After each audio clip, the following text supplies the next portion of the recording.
Welcome to Take 5, your 5-minute inspirational message from Solid Rock, Drogheda. I'm Nick Park and I'm taking us through a series of the gospel messages that lie within some of my favourite Christmas movies. And one of the great Christmas movies is Miracle on 34th Street. And particularly today, Christmas Eve, I'm reminded of this because my mother-in-law, Ivy Dodds, would always be with us at Christmas, and usually at some stage on Christmas Eve she would settle down and she would watch Miracle on 34th Street. Not the 1994 remake, I'm talking about the original version, the one starring Maureen O'Hara and John Payne. Actually, Maureen O'Hara had basically returned to Ireland. She'd left Hollywood and wasn't going to do any more filming in Hollywood, but when she saw the script to Miracle on 34th Street, she felt she had to go back and film it. And the film ended up being nominated for 3 Oscars. And it was condemned as morally objectionable by the Catholic Decency League, which was a group trying to uphold standards in entertainment. And the reason was because Maureen O'Hara portrayed a divorced woman, and that was considered absolutely unacceptable. How times have changed. Now, the story is set around Macy's department store in New York. It's on 34th Street, which is why it's called Miracle on 34th Street.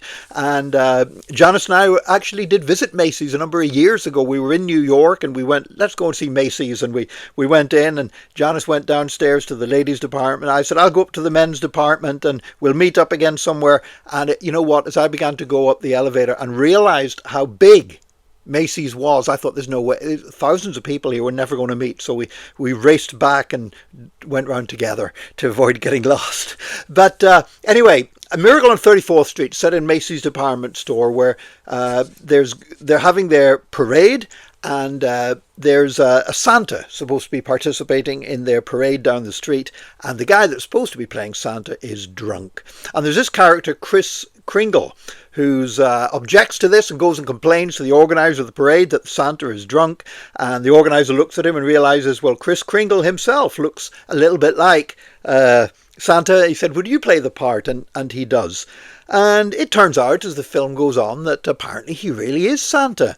And, he begins to do things that actually are supernatural that no ordinary person could do. Like he suddenly starts speaking to people in different languages and knows things about people that he'd have no way otherwise of knowing. And there's a mother, Maureen O'Hara, who's raising her daughter not to believe in fairy tales. And she's very concerned because her daughter becomes convinced that Kris Kringle really is the true Santa. So she complains to the store, and the store ends up, to keep her quiet, says, well, we'll have a psychiatric evaluation carried out. And they carry out a psychiatric evaluation on Kris Kringle that determines that he really thinks he is Santa, so therefore he must be crazy and he should be committed into a psychiatric hospital. And a court case ensues where he's trying not to be committed to a psychiatric hospital, and it all ends up centering around whether Kris Kringle, not whether he is Santa or not, because the court's not going to talk about that, but whether he really believes he is Santa or not. Because basically it comes down to one of 3 possibilities. So really the court initially thought 2 possibilities. Does he know that he's not Santa, but he's only pretending to be, not just for the sake of doing his job in the store, but actually trying to convince impressionable people that he really is Santa? Is that the case? Because if it is, he's a liar. Or does he actually think that he is Santa? In which case he's a lunatic and should be put in an institution. Now, of course, there's a third option. There's an option that he could be a liar. There's an option that he could be a lunatic. But the other option is that he really is Santa, that he thinks he is Santa, but he's not lying and he's not a lunatic because he really is Santa. And that's the conclusion that the film leads to. Now, the reason why I'm sharing about this today is because that exact same 3 choices, well, not about Santa, but actually about being God, is what C.S. Lewis came up with, the great teacher and scholar and theologian C.S. Lewis came up with a trilemma. Now, a dilemma is where you have 2 alternatives that you got to choose between. A trilemma is where you got to choose between three of them. And it's about Jesus. Jesus said he was the Son of God. Jesus said we should believe on him and commit our lives to him and even be prepared to die for him. So if Jesus was saying that and he knew he wasn't, he was a liar. But if Jesus thought he was God, and he wasn't, then obviously he's a lunatic. But the other option is that he is Lord if he really is God.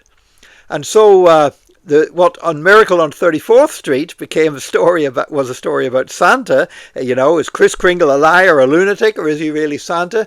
C.S. Lewis applied that to Jesus and said, well, we can't just say Jesus was a good man. He's either a liar, he's a lunatic, or he is Lord. I thank God that Jesus is Lord. I don't know about Kris Kringle, but I'm convinced that Jesus is Lord. God bless you today. Join us again tomorrow for another Take 5, your 5-minute inspirational message from Solid Rock Drogheda.